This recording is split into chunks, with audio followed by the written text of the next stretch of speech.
پێشمەرگەی کۆمەڵە هێمای مێژوویکی پڕ لە شانازی. لە سەرزەمی نزیکبوونەوەی یەکێک لە بۆنە مێژوویە پڕ لە شانازیەکانی کۆمەڵەداین. ئەم بۆنەیە ڕۆژی پێشمەرگەیە.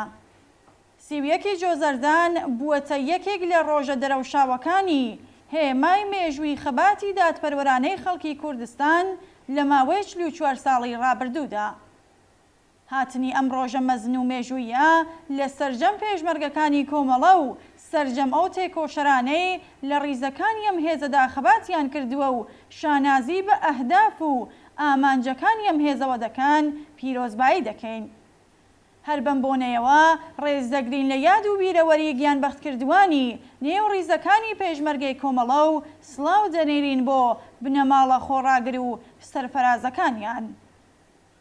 هەڵ و تێکۆشانی ماندووی نەناسانەی هێزی پێشمەرگەی کۆمەڵە لە ماوەی چەندەیە ڕابردوودا هیوا بە ڕزگاربوونی لە دڵی زەحمەتکێشان و خەڵکی ستەمدیتووی کوردستاندا بە زیندوی ڕاگرتووە. هێزی پێشمەرگەی کۆمەڵە بەردەوام پەیاماوەری ژیانێکی باشتر و دنیایەکی بەدوور لە ستەم، زۆرداری و چەوسانەوە بووە. خۆشەویستی پێشمەرگەی کۆمەڵە لە قوڵایی دڵی خەڵکی شەریف و زەحمەتکێشدا جێگای گرتووە.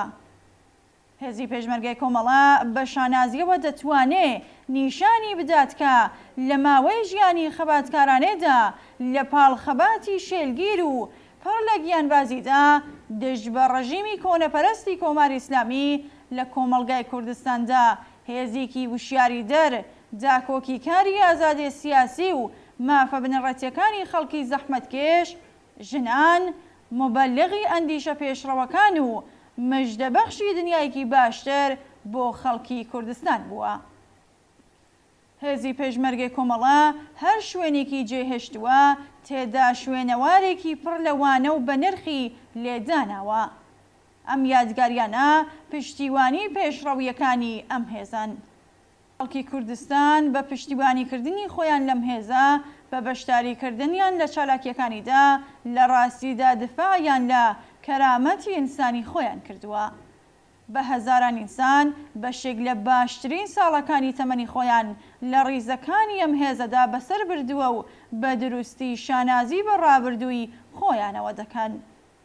ژمارێکی زۆر ئینسانی کۆمۆنیستی و سیمای ناسرا و خۆشەویستی خەڵکی کوردستان کە هیوای ڕزگاربوونی ئینسان لە چەوسانەوە و لە کاری کرێکردەیان لە دڵدا بوو لە ڕیزەکانی ئەم هێزەدا گیانیان بەخت کرد.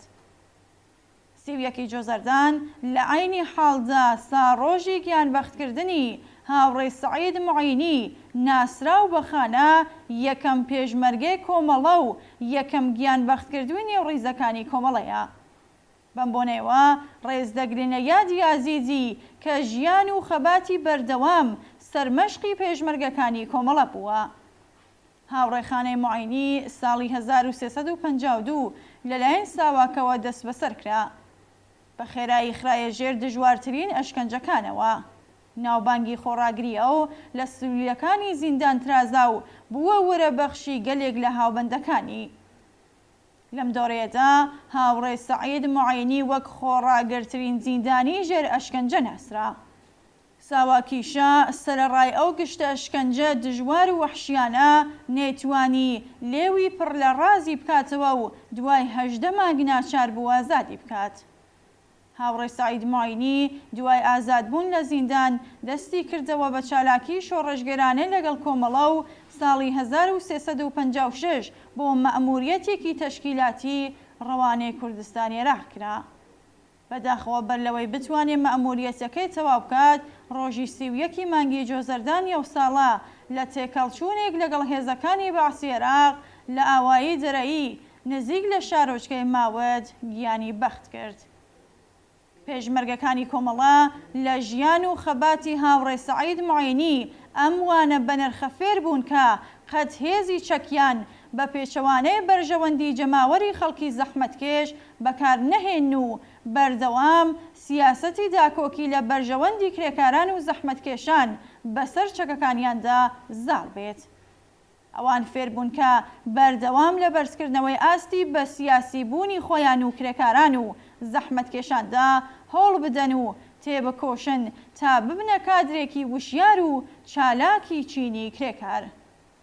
ئەمانە کۆمەڵێک خاڵی بەرچاوبوون کە لە یەکەم نامەدا کە هاوڕێ سەعید معینی لە کوردستانی عێراقەوە بۆ هاوڕێیانی لە کوردستانی ئێرانی نووسیوە هاتووە.